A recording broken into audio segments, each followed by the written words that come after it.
So when we hooked up the audio system today, and please leave your mics glowing red, for some reason, the speakers in this room are not functioning, and we have contacted somebody to take a look at it. Nedra did confirm, however, that it is feeding the recording so that minutes can be taken, and it is also feeding the live streaming service online. But unfortunately, we're going to have to speak up a little bit for anybody that's present. Is it okay if we keep it off when we're not speaking? Yes, Okay. yes, just, it'll be easy to forget to turn it on. Yes, And thank you. actually, if you have any cell phones or other devices, Yeah, I if put you that can up here. move them, I got a text from Nedra that we're getting some static. Okay, This so, chair. so what do you want us to do with them? Would you like them? I mean, is the chair far enough away, or does it need to Yeah, be? no, it should be fine. As long as it's not right on top of it. Collect all All our right. cell- With that being said, welcome to the town council agenda meeting, and I'm calling this meeting to order. Bing. I'm turning it over to Reagan Parsons for his comments. My lead comment was, Before we start, sorry, I didn't read my own notes. Before we start, I want to congratulate Paul and Sharon. They have the arrival of a newest grandson. He's looking at me like, what are you congratulating me? You had nothing to do with it, I realize. But they have a newest grandson, Drake. Was it 2 days ago? Yesterday morning. Yesterday. Wow, congrats. Where's this grandbaby? And you can tell him the name. Blue David Paul Murphy. Woo, congrats. That's very exciting. Now, I'll turn it over to you. Okay, thank you. so the only, thank you, Mayor. The only initial commentary I had was about the whole sound system scenario this evening. I will have some individual comments as we go through the items. I promise this should not be the meeting length should not meet the length of the agenda. You may recall that the June agenda is typically very long, and it's because we have an awful lot of administrative and paperwork types of things to do after we adopt a budget. So that's why such a long consent agenda this evening. But I'll hit on a couple of those items and certainly answer any questions when we get to that point. But with that, I'll turn it back over to you, Mayor, to work our way through this agenda. All righty. Are we discussing P and Z opening this time or not? That is the final item on your consent agenda when we I get will there, read so. that. Okay. All right. So on the agenda, this is our second public hearing on the proposed 23-24 budget. I know y'all heard it many times, and so has the audience. And so I'm hoping that you don't have any questions or concerns at this point, but we're doing it by statute. This is what we need. And to do. I will offer that presentation will be, my intent is that presentation will be a far shortened version this month. That's typically, we'll do a long one in May and then we just do a shortened version in June and open it up for any public comment and question. I don't recall getting other public comments thus far about our budget, but if there are, okay. Yeah, I'll pass along anything, but no, Okay. not received Okay, anything. thanks. Haven't either. We do have the full version of Reagan's presentation for May is on the website, so if there's anybody who wants to review that. The next is PDO 223, Conceptual Development Plan for the west side of South Bennett between New York Avenue and Pennsylvania. This was a continued item for us. So if this is an application for a mixed-use development with condominiums and single-family townhouses, office, retail, and restaurants. No presentation on this evening. You've got a rather sizable staff report with a number of documents attached to it in your packet. I know BJ's having some conversations with each of you ahead of next Tuesday, but there will be a full planning staff report, presentation, and public hearing next Tuesday evening unless you have any immediate questions this evening. Get with you, BJ, about when I need to get with you, so, okay. The next thing is ZO223, rezoning of 2.6 acres on west side of Valley View Road, adjacent to Highland Hills Golf Course. This is, they're changing from FRR to residential RS2. Yes, again, another pretty straightforward one, and I would welcome any comment that BJ would like to add this evening, but there will be a presentation next week. There are some notes from the planning board meeting that you'll want to review in your packet regarding that particular item, but it's a relatively straightforward request from FRR to residential single family for purposes of building a single family home. There may be some question around which residential single family district ultimately you may wish to rezone it to. And it is a single-family home. Yes, that is my understanding. clarifying that. That was my understanding too. Clarify, though, if technically the lot's big enough and they only intend to build one and we change the zoning, they could chop it up into smaller lots, correct? So we need to just consider that when we consider the zoning. Asked because it's on 2.6 Okay. acres, so you could do different things with that. I think I'd be in favor of the RS3 since the applicant seems to be okay with it. And I think I don't know if that's that changes what we talk about between now and then. what we'll highly suggest. And item D is Z0323, rezoning of a 1 acre of town-owned land on the north side of Eastman Road. This is going to go from RS1 to FRR. Exactly. And this one, again, we'll have a presentation next week, but it's a pretty straightforward request. It's simply to take a parcel that the town already owns and rezone it to the typical FRR that all of our other properties are in. This is in the vicinity of the water tower over in the Lost City, Eastman Road area. All of you received an inquiry from a neighboring property out there, and it's the same couple that showed up for the planning board meeting. You all also have a copy of a reply that James Mickle, our engineer, he went out today. Actually, he had gone out previously. He went back out today. He spoke with the property owners there, and I think we're in the process of, he has provided them pretty much an answer to their water problem, and they're checking with their neighbors because they're not even sure that they own the driveway in question that is creating the block. So, but we are working on that particular issue that came before all of you, and to the best of my knowledge, and BJ, please correct me, I think that may have been the only individual or individuals that spoke at the planning board meeting relative to that request. That is correct. Can I ask, And I saw, I'm sorry, I interrupted you. I saw where James' response was, that's a property owner's concern. I saw the later response later this afternoon. Well, here's a question for the attorney. When we set up a unique situation where we're draining a water tower onto property, do we have any responsibility to help? Go ahead. I just want to be clear because I don't know if Mac's been copied in on all of that. When you talk Okay. about draining the water onto property, the water is What- draining down a ditch line and is actually traveling in the right of way. Right. It is backing up onto the property because a driveway was put in that created a blockage in the right of way. Without a Yeah, so pipe. it's not that we're running the water across the private property. Right, no, I understand that. I'm wondering if we have any responsibility either legally or just with a sense of justice. So that's my question for the attorney, once you are allowed to. One more time and answer the legally part. Okay. Okay, that sounds good, thank you. and then BJ, on page 288, it says the proposed amendment was considered inconsistent. Is that just is that a spelling error or am I misreading something? No, that's actually correct because in this particular case, the subject parcel, when the last CLRP was written, it was designated residential. So we're asking to rezone it to a public purpose, and that's not consistent with the future land use map and the CLRP. Okay. So the staff report outlines how it can be deemed inconsistent and it can be deemed an automatic amendment along with the rezoning pursuant to a provision in state statute. Okay. But then everything after that did say planning board recommends that they're okay with it. So even though it's inconsistent with the CLRP, that's okay because what we want it to be is FRR. FRR. Yes, ma'am. There's a change of circumstances that so in the analysis of consistency with CLRP, as long as reasonableness, as well as reasonableness of the request, you look at the fact that the ownership is changed to public ownership. There is an adjacent public ownership, and so circumstances are such that it's appropriate to change it from residential to a public land use. Okay. Thanks. Any other questions? No, that's great, thanks. Okay. Let me go back up to the agenda. Architectural review. Yes. So now we are AR 0523 Sheets Incorporated Convenient. Anyone here for that one, I'm assuming?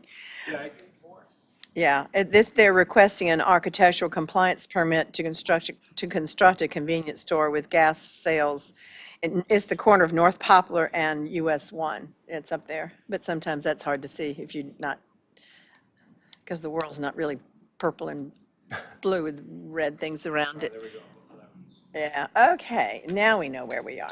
If it's okay with council, I'll sit over here. so Yeah, I that's can fine. Manipulate the slides and, yeah, so what we have here is an architectural compliance permit for a new Sheetz gas station, convenience store, and restaurant at the corner of Poplar and US 1.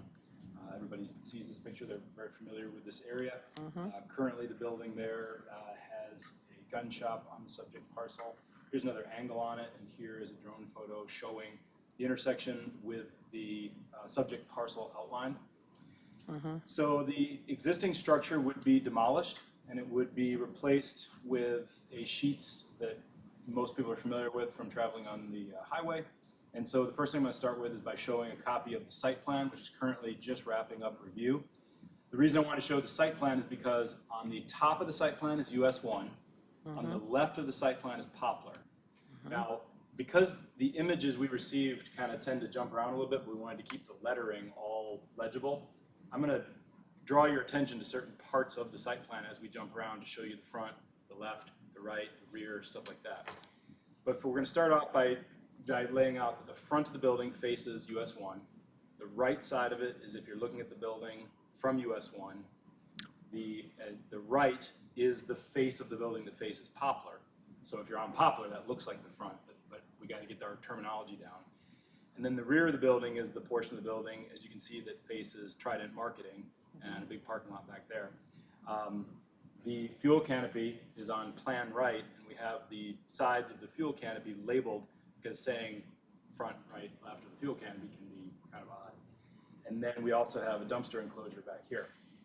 So let's start off real quick showing a copy of the landscaping plan. The reason we want to start with this is to help illustrate that the front of the building facing US 1 will also have all that landscaping in front of it because it's part of our highway corridor overlay zoning. So this is the landscaping plan for the site plan, and the next slide I'm going to show you is going to be the front of the building as viewed from US 1. So this would be behind 40 feet of landscaping, but this would be the front. Now, later on, I want to draw your attention right away to the fact that it's the stone. You see on here you have a fair bit of brick, but what you also have is red metal canopies, as well as some stone at the bottom of the brick wall. This front of the building also has a seating area behind a fence, and it also has some outdoor storage that we are screening. We'll talk about that a little bit later. So back to this, now we're going to look at, this is the side of the building that faces Poplar. So this is, again, it can feel like the front of the building if you're on Poplar, but that's how that portion of the building looks. The windows have treatment where they do meet our transparency requirement, but they have a box behind them so that they are still windows, but there are certain back of house operations. When you have a four-sided architecture, there are certain operations taking place in the building when you require windows that you really don't want windows necessarily right in the kitchen, but you still want the aesthetic effect of windows and the transparency it gives the building.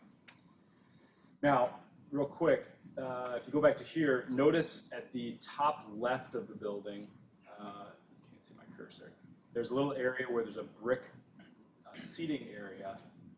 And what's going to happen is, right now I'm going to show you an image, it's going to rotate the building around, and I'm not sure why it came in this way, but this building is to show the sidewalk plan and the frontage area. The UDO has a requirement for commercial structures that it have what's referred to as a frontage area, and this is an area that's meant to allow for commercial structures to be a little bit more comfortable when you approach it going in and out, because they have a small space that is shaded. There might be a bench, there might be something there that you can stop when you're going into the building or coming out of the building and visit with someone that you run into. And so that frontage requirement is actually a really nice addition here, and they've worked with us very well on getting that. The building also has the three circled areas are also features of outdoor storage. So if they're going to sell their propane and have it displayed on the outside, if they're going to sell ice and have it displayed on the outside, the UDO has a requirement that that be shielded or screened. So in this particular case, there's a fencing detail that gets wrapped around that. Now, that fencing detail is also behind the fencing of the seating area, which also, again, is behind the buffering. So it really has a lot of aesthetic barrier to seeing propane for sale and things like that. It's a good way to do a gas station, and this is all compliant with the UDO. This is the only face of the building that doesn't require windows. This is the rear of it, but it still complies with building materials. This is the portion of the building that faces Trident Marketing. And then this is the portion of the building that faces the fuel canopy, and also then if you keep going past the fuel canopy would be the Best Western. So this is the left side of the building as viewed from US 1. So there we go again, just to illustrate that. Now we're going to go to the fuel canopy, and you see the different portions. This is facing the store. The top, as you can see at the bottom there, the top of the fuel canopy slopes towards the store and is elongated. I'm going to go back again to that site plan. You can see it's elongated, sort of perpendicular with US 1 as far as the direction of the rectangle. And that's what that looks like. It is also compliant with building materials for the few materials that are wide enough to be visible. These are the materials for the dumpster enclosure. We don't have anything for color on this, but the colors are the same as the building in terms of the brick. And then we get into analysis. I want to say that Elena on our team had a lot of correspondence with the applicant. A lot of that correspondence is in the packet. And I just want to take a moment to say the applicants have been very, very cooperative. They have, every time we've given them a section of our UDO and referred to it, they've been very cooperative in complying, and they've worked really hard to come in almost full compliance. The only deviation is in building materials. And the only reason for the deviation in building materials, if you go back to that image you saw, the red metal canopies and the stone that's at the bottom of the brick makes it so that the face of the building, excluding windows and doors, still comes in at 66% instead of 80%. And so left elevation, right elevation, and the fuel canopy, those numbers don't quite hit 80, but again, this is not something that we see as a problem because it's generally compliant, and the town council specifically can approve materials of a similar appearance or durability, and we think that stone is a great alternative. Also, the metal canopies are brick behind them, but because what you see is the metal canopy, that's how the calculation is done, and they did that technically correct, which we appreciate. So everything else is generally compliant, good to go. A few quick noteworthy project elements. There is the existing structure is proposed for demolition. There is only one deviation requested. The technical review committee is awaiting the third submittal on the site plan, and so they're moving right along. And so staff recommends approval of AR 0523 with the deviation for building materials to the percentages reflected on the color elevations that we showed. With that, that's all staff has. Obviously, here for any questions, and then the applicant would like to say a few words as well. Yeah, it looks nice. I guess just sometimes we have to make sure the fuel is like situated versus the front or the back of the building versus per our rules, and that one, that's fine being on the side like that. It's on the side of the building. Okay. It's screened by lots of landscaping. In this particular case, the highway corridor overlay screening worked in favor of the fuel canopy. So Perfect. Okay, thank you. Does the existing landscaping remain, or will everything out there that's on the plan be new? probably most of it's gonna have to go That's what I to thought. get the site prepped and ready, so. So, For BJ, before we bring the applicant up? let's talk to the applicant. Yes. Do, if you'll just state your name, and we pretty much know who you represent, but Thing here, or is it good to go? well, it doesn't work, like they said, but just speak into it because it's being recorded and sent to other people. So yeah, it doesn't magnify here, but it's going out to the real world. My name is Tom Anastasi. I am a Sheetz employee. I live right up the road in Johnston County. I'm in the store development department of Sheetz, engineer by education and license, and I work predominantly in North Carolina and Southern Virginia. So I didn't prepare anything really formal with a presentation. I just wanted to really just introduce Sheetz as a company and who we are and what we represent, because I know this will be the first proposed location in Southern Pines. Where's the closest sheets to here that people can? Either in Cameron, where it has in Harnett County, we have one in Lillington. We're building one in Sanford currently right now. Okay. It's more of a curious question. Sure. but, We have several in Fayetteville. So geography-wise, Sean, I think those probably cover it, right? Yeah.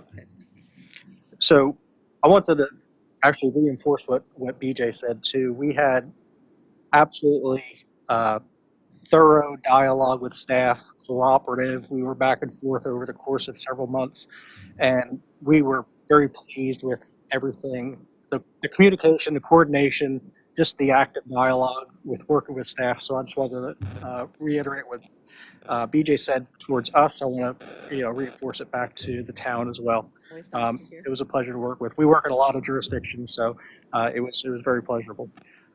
So if you don't know anything about Sheets, we're a family-owned company. A lot of people think we're franchised. Sheets family currently owns and operates 681 locations across 7 states. 113 of those are right here in North Carolina. North Carolina is the second largest market for the family outside of the home state of Pennsylvania. They started in 1952, so we've been around for quite some time. But from the humble beginnings, it was always about one thing. It's about customers and customer service. They call it total customer focus.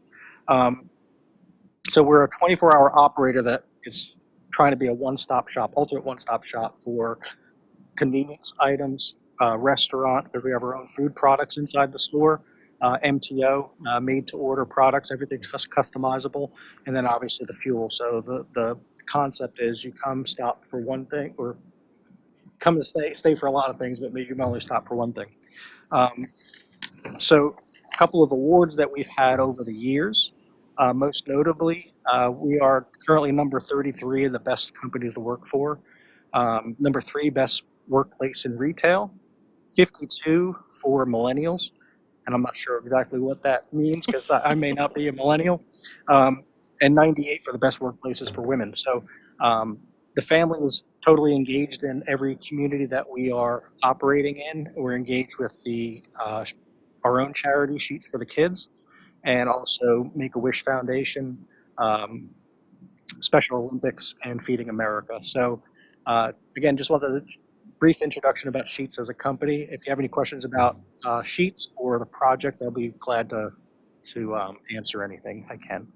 It is a very attractive building, I think the way you've done it. And I appreciate the fact that your company and you and BJ have worked well together. So we've got almost a completely compliant, a product before us. So, yeah.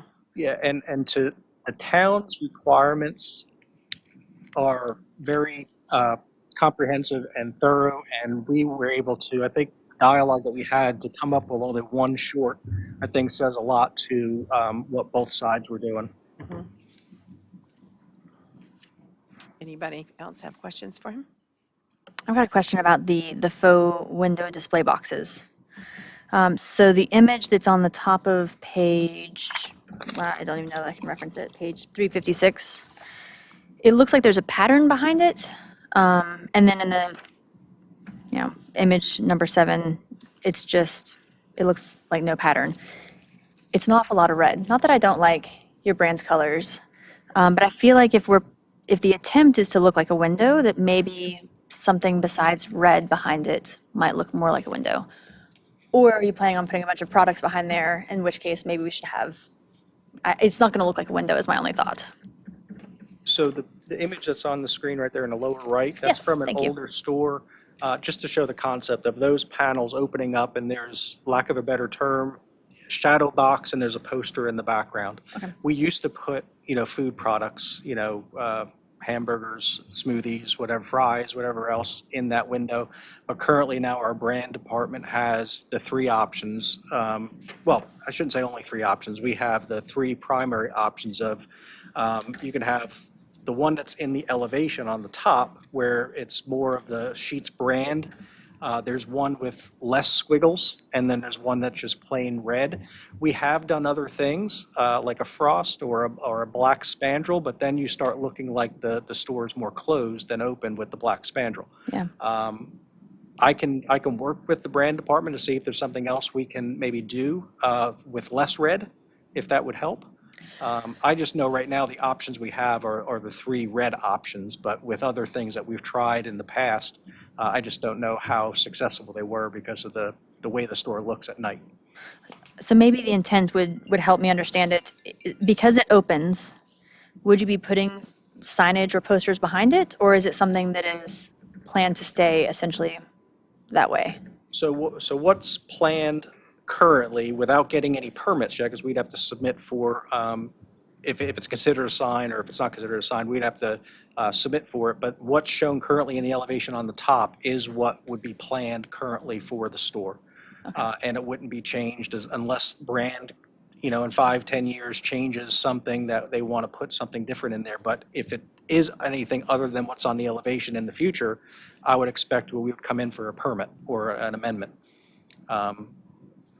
They don't change them out very often. Even the ones that the old way, like I guess the prior way of doing it with the food graphics, they're still existing on stores today. They haven't switched them to like this new one. So whatever we install will probably stay for quite some time. Okay.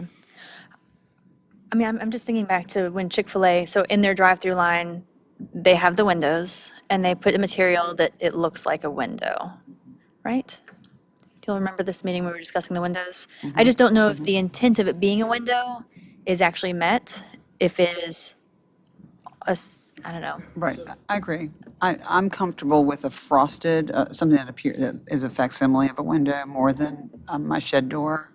If it Which is helps what in we're any kinda going way for with right now. the concept, the glazing treatment that's on that faux window, the one that's opened up, is the same glazing treatment that's on every other window, real window on the store. So it has a reflective quality and you can see through it because that poster's in the background.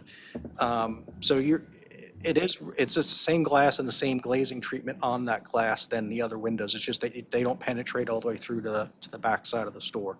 Do you have photos of another store that you could bring to next Tuesday's meeting? Of like the reflective Yeah, qualities? just something Yeah, in real life. Okay, that might Absolutely. help. Absolutely. Yep. This is a visual group. Yeah. We're visual learners here. A lot of I can take a picture of, several stores. I Okay, can good. certainly do that. That would be helpful. So my two comments are that I'm really wanting to hold you guys to this $2.28 a gallon.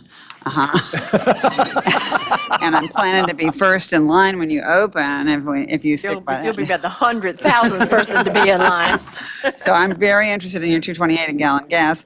And my second thing is a much more serious comment that we as a council in the past have had beautiful landscaping presented, and then it's sort of dissipated once everything was approved. So I really want you to know that we're going to ask that the drawings be put in as evidence of your intent, and we take that real seriously. So, and that's just to be, I'm not casting any stones. I'm just saying from past experience, that's pretty important to all of us. So thank you.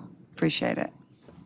So we sod all of the stores, we irrigate the stores, and we own and operate all these locations. So I'm not saying we're physically out there doing that maintenance work, but we have crews and stuff that are doing all these stores. So, and we know we're not going to get a certificate of occupancy if we don't match the approved landscaping plan when we try and open the doors. But we'll also put the drawings in so that if there's another council in 10 years and the landscaping hasn't happened, at least they'll have. Right. But it's going to happen because you guys are going to honor that. Thank you. Thank you. And the $2.28 a gallon gas, I'll get back to you on, yeah. They'll be changing the drawing right now. No. It's going to have 0, 0, 0. Yeah, that won't work either. Give us California prices, then we'll be excited when you don't have to do that either. Any other questions for him? Just out of curiosity, accessibility to the gas pumps from Highway 1.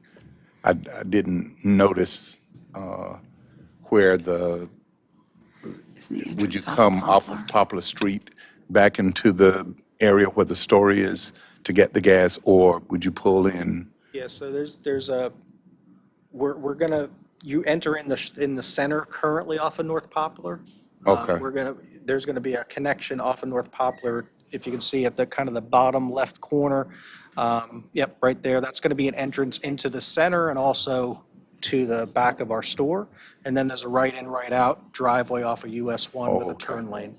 Okay, So there's 2 access points, and then the intermediate connections to the center, one-way connections on the bottom of the page also. thank you. You're welcome. So that'll comply, I guess, when the super street happens, that right in, right out, and the only left off Yeah, Poplar exactly, won't because there'll be a on that. median otherwise. Yeah. Have you already spoke with DOT about your driveway permits there, and you're right in, right out. The TIA we did not recommend anything other than a sign for North Poplar, I think, to not block the intersection. They requested that right turn lane, and we complied. It wasn't a recommendation in the TIA. They approached us and asked us if we would do that, and we complied with that right turn lane, at the right in, right out. And in the hopes that we're going to be complete before they would have to do the work before the US Open. Right. Yep. What's your timeline? No, so we have this step. We do have another step that we're working on you'll see us again in a couple of months. Our site plan is pretty much, once we come in this next time, my understanding is we're kind of conditionally approved. We've addressed everything from a site plan standpoint. So potentially in September, we could be ready to start working on building permits. So maybe possibly the end of this calendar year, we might be doing some work, Okay, but a lot can happen, so. we realize that. Well, thank you, Tom. We appreciate your coming. Do either of you want to say anything? Yeah, they're I mean, welcome. you drove all the way from Asheville. You good? Tom did such a great job.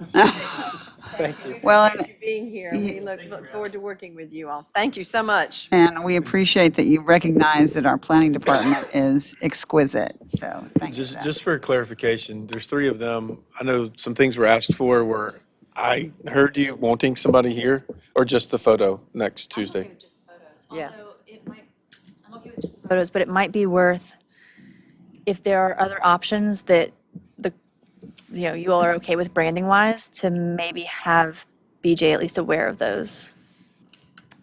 And is it your intent to be here next Tuesday? Okay. Oh, okay, good. That's great. Yeah, Good. We'll see you next week then. yeah, thank you. All right, thank you. Thank you. Right, the next thing is consider the ordinance 2066 adopting the budget. Yes, so you'll hold the second public hearing under your public hearing items, and then we'll adopt it actually under the action items, at which point then we'll go to the consent agenda, and I can work my way through that. Again, I don't intend to go into great detail. I think every one of these has something in the packet, but item A is simply setting your new water and sewer use fees with the 4% increases that have been discussed in the budget. Item B, reset your solid waste fees. I do want to bring to your attention that Can you hang on after, just a second? Can you yes, put the agenda back up there so people can see all, because there are like 15 of these things, so you might want to see them. so after we did our calculations based upon what the county was providing to us by way of their estimates at budget time, and we backed down to the 50-50 split, and that resulted in the $17 and the $19.50. Just so you are aware, the county actually intends to adopt much higher rates than what they originally told us. The overall outcome of that, and I've got the rates here in front of me if you want to go through them all, but the overall outcome of that is if we were to stick to the 50-50 approach, the $17 would become $17.25, and the $19.50 for commercial would become $20 even. Lacking that change, the estimate of loss or estimate of impact on available fund balance, if we stick with just the 17 and the 1950 based upon now the new county rates, is about $46,000 for the year. But wouldn't we have you said commercial pay the full amount? Instead of 1950, that would become $20 if we were to make that change before adoption next week.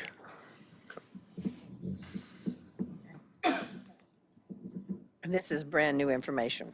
Yeah, this is brand new information. The county released a memo to all of us, and when we went in and looked at, I've got emails from Pinehurst and Aberdeen, everybody was going on the same set of numbers.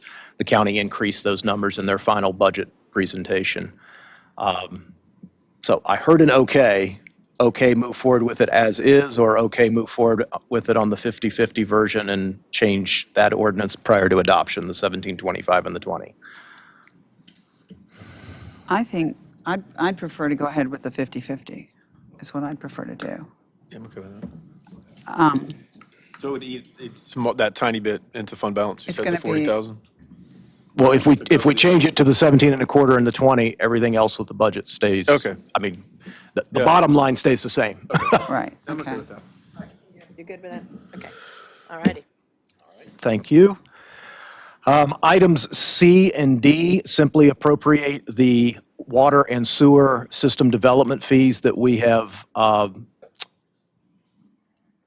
collected over the past year. So again, we have to do that annually to recognize them.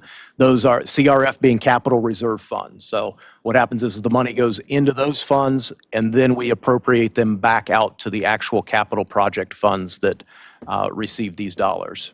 Can I ask you a quick question? Yes, sir. Those just reminded me of this. A while back, we talked about, and we were going to get more information on our tap fees, and I hadn't seen anything So in the- follow-up. Is he still getting that together? No, actually, those are all contained in your fee updates. The change that he made after what you originally received is he provided for a decreased rate in the event that a contractor came in and wanted to do both a water and a sewer tap, because we would only have to mobilize once. James went ahead and decreased that number based upon that. Do we know what the final number was? I don't have it offhand, but it's going to be in your packet in the ordinance, so we can get that for you. And he had sent that out. We There had was- that in an email from James or in a? Yeah, I think you do. Was that what it came? Oh, yeah, but I've seen it. It's also going to be in your fee schedule. And he had a builder that was reviewing those, and he's aware of what James had done with that and seemed, What's been the Seemed feedback happy. from the builders? honestly, outside of, now, I can't speak entirely for James. I'm only aware of one individual that did approach James or contact James about that, and he had Okay. reviewed all of James's spreadsheet where Okay. he went through all of that. If there were others, I'm not personally aware of them. Okay, great. Yeah, we don't have to find it now, but if you can find it and just Yeah, point it out absolutely. between now and then. I feel like I either got lost in the weeds here, but I never saw it Okay. in this stuff. Seeing the final answer either, so I'll go back and look. So do we want to take that off the consent agenda and just have a quick conversation about it once everybody's at peace with the figures? Does that make sense? Or I'll shoot a number out to you in Okay. email tomorrow or Okay. later tonight if I get into this, so. And then if anybody has a concern with that, after you do shoot the numbers again, Let me know, and that's easy enough pop to it. pull it off prior to Right. consent approval next week. Okay. So now we're down, E. capital project funds. Which is a lot of stuff below it. Yeah, so all of these, with one exception I'm going to point out in just a second, all of these represent the projects that we've talked about through the Right. retreat and the budget, and it's simply transferring funds into these various capital projects. The one exception to that is you compare ordinance 2079 and 2081. No bottom line effect on the budget. What this actually represents, you'll recall we moved some money into a newly created street paving fund after the bids came back for the annual paving, and one of the alternates was the paving of the Douglas Community Center lot. We had moved all the money initially into the paving fund. We're moving money from the paving fund into the parking lot fund only because we're paying for the parking lot out of the parking lot fund. So it's no more general fund monies into the capital funds. It's just moving money from one capital project fund to the other so that we're paying for them out of the proper CPF. But everything else there is very specific to the budget and the projects we've talked about. If you look at 2082 and you think to yourself, is this some sort of duplicate because it mentions the paving streets fund? That is the actual allocation for the 1.2 million for paving next year. So it is not a duplicate, it's a completely separate amendment and appropriation to that fund. Item F is one that will now appear annually. This simply, it says established, but this simply recognizes the money going into the municipal service district for the future purchase or participation in the parkway. So that's what that particular item is. Item G, and this is the one that I talked a little bit about at the work session, and Mac is now here to address any questions with it. But what we're looking to do is amend or repeal some outdated provisions within the Town Code of Ordinances, very specifically with solicitation and some case law that is on the books. As I explained at the work session, these are not sections that Chief Polidori and his group have used to cite anybody in quite some time. However, we do wish to get them off of the books. The reason for the word amend is since our discussion at the work session, an additional code was brought to our attention relative to the parks. And rather than just simply rescind that one relative to the parks, we do not wish to limit free speech or First Amendment rights within our parks. However, relative to commercial activity, we still wish to have some say over that. So Mac has suggested some language just to simply be able to address those commercial types of activity, but not begging, solicitation, or some of those other things that are now protected under the case law. But if it comes to like Girl Scouts selling Girl Scout cookies or kids putting together something, is that something that they just bring to the town, or is, They would bring it to the Parks and Rec director, okay, and I understand that they do allow some of that. Okay. historically. So Taylor just threw me a bone here with a segue. We do have a scout present this evening, and he's working on a badge. I wondered if that might be I'd love for him to come what up was and happening. introduce himself, which is totally not on the agenda, and tell us what he's doing and ask any questions. Come on up.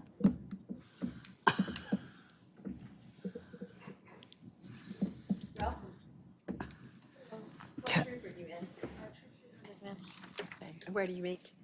We meet at St. Anthony's Church. Okay. And tell us your name. My name is Lucas Nock.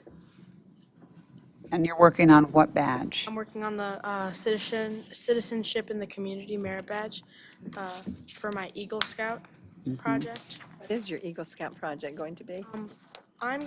For my Eagle Scout, I'm thinking of either something, it has to be not-for-profit organization. So I'm thinking of something with an animal shelter or either a regular shelter. Good. Sounds great.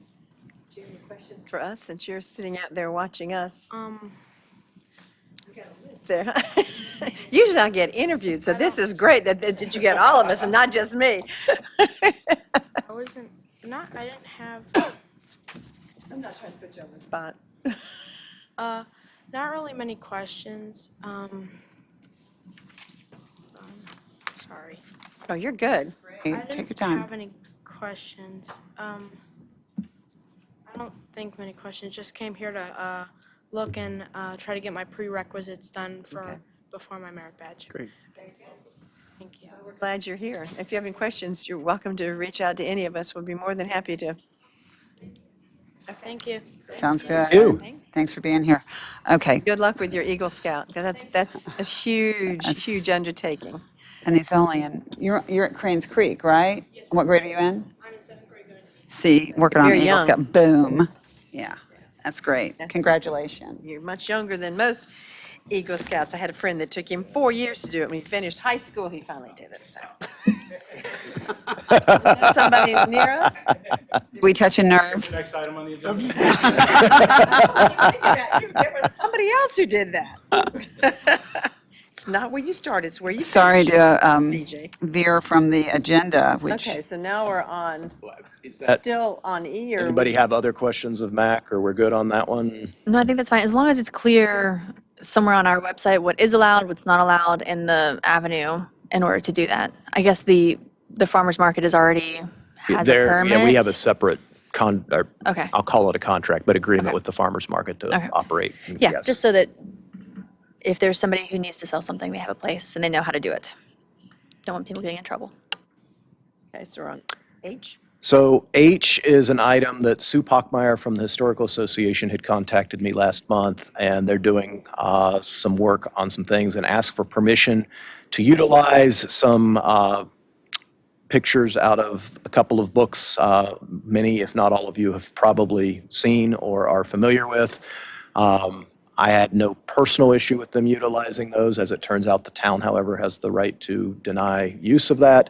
and Mac put together this resolution to simply grant the Historical Association permission to utilize those books, and I'm hoping no one has a problem with that. They do a So- fantastic job. really so do. More than happy for them to use it. Yeah, and I was going to say, Sue Pockmeyer is an asset to our community, so that If is. you haven't seen the photo display in the old, I call it the old library with the public works. Because you're old, yeah. you've been here long enough. It's really interesting. So go see it if you haven't. It is. I assume that it's a given that there'll be, in whatever they publish, there'll be references to where it came from, correct? I believe that is a requirement, yes. Okay. People that use something about permission typically print that note in their somewhere. That's great. Thanks. Item I, there is a very detailed and quality memo in your packet regarding this item, and Jessica, as the author of that, and Tess, who she's been working with closely, are both sitting behind you, but I'm going to just boil this down to a very simple, we're meeting GASB requirements, we're setting up to do our audit properly, and what this particular item does is it first sets a materiality threshold on what we will have to count in the future moving forward relative to software contracts. And then the second item simply, because it has to be retroactive to the first of the year, balances the books out to do that prior to the audit. If you take a look at the amendment that is in your packet and you do the math, you're going to look at it and say, whoa, there are a lot more revenue side items here than there are debits, but one of those revenues is actually, I'm using the wrong terms. The numbers, it's, thank you. Yeah, it's credits and debits, and they can actually be balanced to add up. But all it's essentially doing is taking money out of line items that was originally budgeted and putting it over, it's recognizing it as a credit then against the debits that the GASB sets up. So The only I'm thing going I to ha- stop before I That's get a lot, myself in yeah. trouble. And Tess, the only note I had is, and you may have already done this, an example of an SBITA, like it's software that we are using or software contracts? It stands for Subscription-Based Information Technology Agreements, or. So it's So it's. like yeah, annual contracts that we have to use software. Multi-year, it has to be a multi-year contract. And Okay. so that's why the Sabita financing is onboarding the term of the agreement Okay. as a liability on our books. So there's no fund balance implications with this whatsoever. Okay. It's just recognizing the liability, and then we have to onboard an asset that's typically, it's really not even ours, we're just have to recognize it as an asset. Stuff you got to do.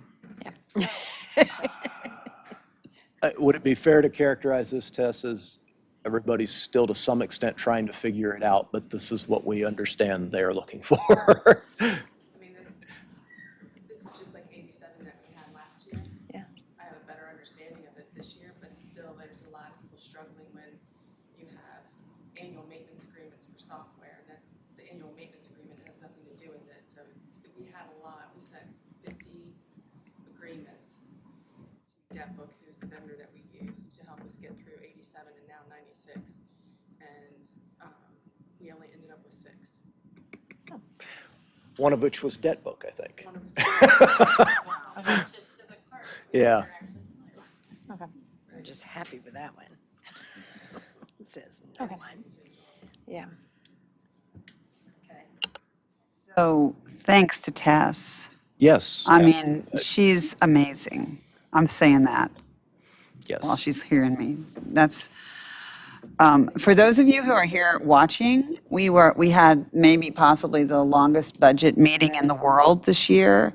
And we thought that people weren't really tracking what we were doing. And then a voice came in over the computer, and it was Tess at almost dark, who was still adding some input, long after she should have been gone, Was so. it Buzz initially? Or no? What's that? Inside joke. We've had very long budget meetings.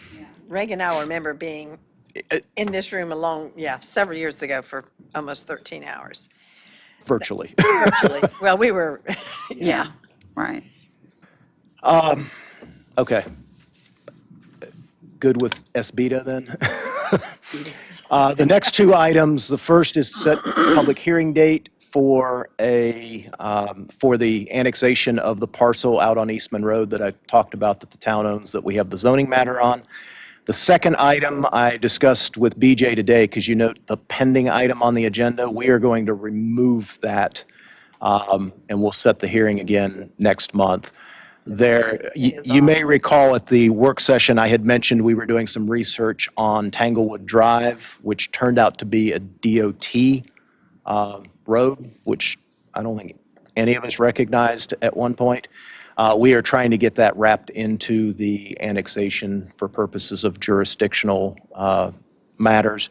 There are also a couple of other small items out there relative to detention basins and such that I understand we're trying to get the survey cleaned up to make sure everything comes in one fell swoop. So that one, K, will come off of the agenda and we will re-letter things appropriately prior to next week. JKL, yeah.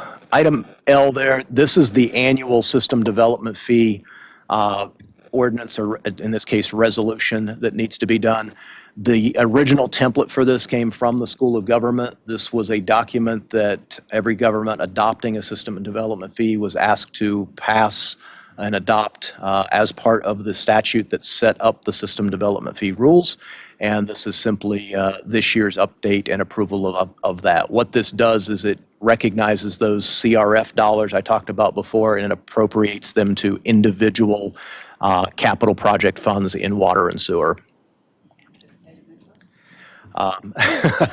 There's a very long explanation of buy-in versus other, and we can sit around and talk about that sometime, but it's a complicated formula. Item M is an adoption of the capital improvement plan. There will be an adjustment to that, I understand, and speaking with Jessica very late this afternoon, in that we did get our pavement survey back and updated, the one that we do every 4 years. So we'll be changing a couple of the numbers there relative to the paving in future years. But otherwise, the CIP is good to go. There was a detailed memo there. I don't know if you had any questions on it, because this is the first time that you're seeing the updated CIP as a result of the budget that we're adopting, et cetera. If not, item N is the contract extension for sale of water to more counties. I had brought this up 1 or 2 agendas or work sessions ago. The county contract does not expire until 2025. However, they are in the process of a water study. They're trying to get back into some contracts and tie down some water resources for the next 20 years. The advantage to us and the advantage to them in going ahead and entering into this now is that they know that they can continue to buy water from Southern Pines beyond 2025. The advantage to us is this is the last bulk contract we had that we had not updated yet to the newest of rates. And what this will do is, in exchange for them leaving their current rate basically a year in advance, we are phasing in the full rate over the 2-year period. So beginning in July, they will receive a pretty significant increase on what they're currently paying.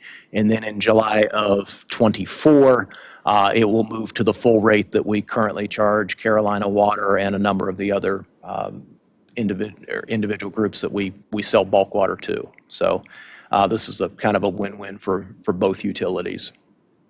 And the Moore County Commissioners have initially signed off on this, and we'll be adopting it at the same time so that it will go into effect July 1 with the new rates. 3 sets of meeting minutes. I don't know if there were any updates, changes, amendments, noted typos, anything there. If not, I just said the word typo. I will note that on the resolution or the ordinance regarding the amendment and repeal of provisions, there's actually a typo in section 1 that will be changed prior to adoption. It says not, and it should say now. I think it says will not read, and it should say will now read. So I just wanted to note that. MPO resolution. There is not a resolution in your packet because Scott Walston with DOT was to send us one. He is in the process of having that template resolution approved through his legal counsel, and my understanding is it will be presented to the entire group on Thursday at the DOT-hosted MPO meeting up in Carthage. So we should have a copy of the template, and we should be able to make it Southern Pines specific and have it in the packet prior to next Tuesday. I would expect that template to be a very straightforward, the group is adopting the attached map, and the map is in your packet, so. And then finally, appointment of a vacant planning board position. Cooper Carter has resigned from the planning board as he is moving out of the area and will no longer be able to serve. We just had this discussion when we made an appointment last month, and you had an active application from Ms. Garner. And the question was whether or not you just wish to make that appointment next week, so we have a full planning board moving into upcoming discussions around the CLRP Isn't it adoption. nice that we have citizens who are willing to serve, and we've had kind of like a waiting list for people who wanted to serve on P and Z, so, and we've gone through them pretty rapidly recently, so. Will you reach out to her, BJ? I'd be happy to. Do you mean after appointment or prior to next week to give her a heads up? Confirm that she's still okay with it. I mean, I'll be glad to call. because I reached out last month for the other spot, but I mean, it's been a month, not that anything probably has changed, but just want to confirm before we I still think you're officially, a big faker. but before we officially confirm again, just to be absolutely certain. So I'll get that'd be in great. touch with her. Thank you. Yeah, I'll call her. Oddly, I just received a text 2 minutes ago from Wayne Vest. The Board of Commissioners just passed the water contract, so they're just waiting on us at this point. The loss of Cooper is a huge loss. He's been really great on the planning board. He's been fabulously thoughtful. Some really good people who are no longer with, and that's a tough commission, as everyone knows, so, He will be missed. yes. I think that probably gets rid of our waiting list, doesn't it? Now we're down to. Ahead of Tuesday, we'll get the solid waste stuff updated. I'll get that figure for you from James or pull it out of the packet. And we will get item K removed and re-letter the agenda. Okay. And with that, I'll turn it back over to you, Mayor. Any other questions or concerns? For an adjournment. I'll move to adjourn. Aye. Thank you very much, and thank you all for coming out there. I hope you could hear us well enough.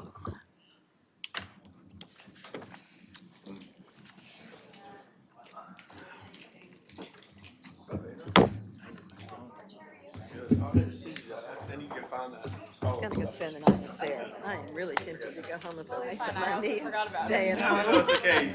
Thinking, You're waiting a little bit. I don't think I wanna I didn't have my hat. go stand in a ball field, It's terrible. because I don't wanna take any more Tylenol.